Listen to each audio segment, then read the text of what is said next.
Halo, Assalamualaikum warahmatullahi wabarakatuh. Saya Nuzila Izulaili dari NIM 2214201113. Di sini saya akan menjalankan tugas kuis dari kelompok 2C. Pertanyaan pertama yaitu menjelaskan kriteria ALKO dalam menyusun strategi yang efektif dan tujuan khusus ALMA pada Bank Syariah. Kriteria ALKO agar strategi ALMA dapat efektif yaitu yang pertama, semua anggota ALKO harus terlibat dan mengerti bahwa strategi ALMA adalah strategi menyeluruh dari aset dan liability.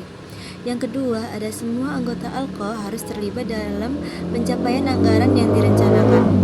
Yang ketiga, ada semua anggota ALKO harus berfokus kepada hasil mendatang serta memberikan saran dan mendapat pemecahan. Yang keempat, semua anggota ALKO harus saling berhubungan dalam kaitannya dalam pencapaian tujuan.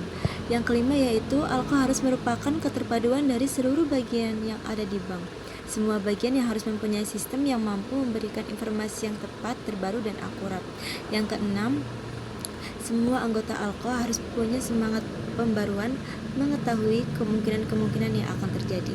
Dan yang terakhir, semua anggota ALKO harus berpandangan luas dan saling mendukung tanpa prasangka buruk.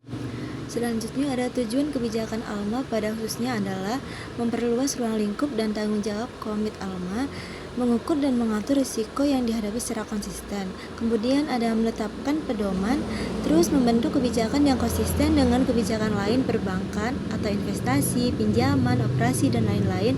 Dan ada mengkoordinasikan pengelolaan posisi keuangan. Pertanyaan kedua, paparkan contoh penerapan kebijakan ALMA pada Bank Syariah.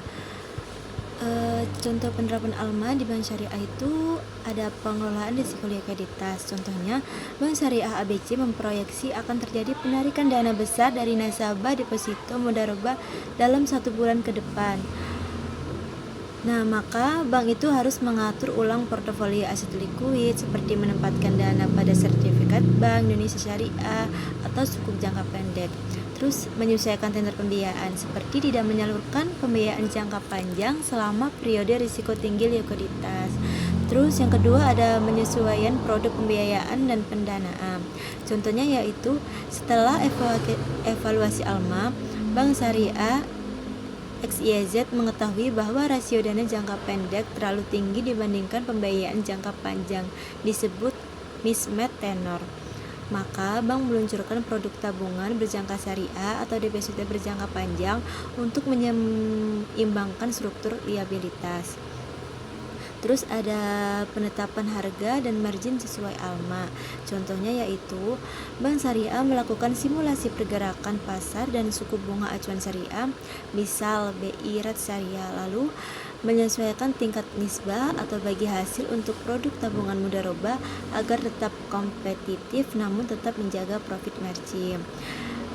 Kemudian ada diversifikasi sumber dana dan pembiayaan. Contohnya itu Bank Syariah melakukan kebijakan diversifikasi sumber dana dengan meningkatkan porsi dana murah atau tabungan wadiah atau mudharabah agar tidak tergantung pada deposito yang mahal. Kedua, menyalurkan pembiayaan pada sektor real yang beragam UMKM, properti, perdagangan, bukan hanya sektor konsumsi. Baik, begitu saja. Terima kasih. Assalamualaikum warahmatullahi wabarakatuh.